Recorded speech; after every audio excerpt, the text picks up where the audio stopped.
After my brain surgery, I was like, it's like right in the center of my head. So after I had that, I lost a lot of hair.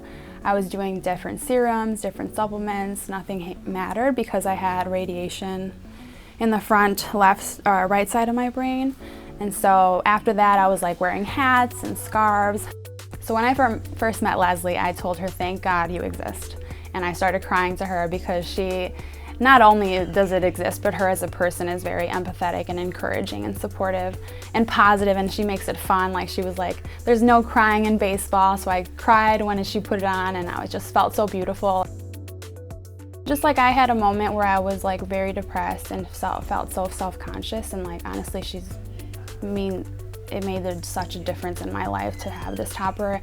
Also, if you have cancer or something like that and it's a surgery, your insurance can cover this. So Leslie actually helped me with the paperwork to make sure that this covered through my insurance. So you file a medical claim, and I appreciate her so much, and I love her like a family member. So I definitely recommend Main Hair Image for any hair loss situations, especially if you're younger.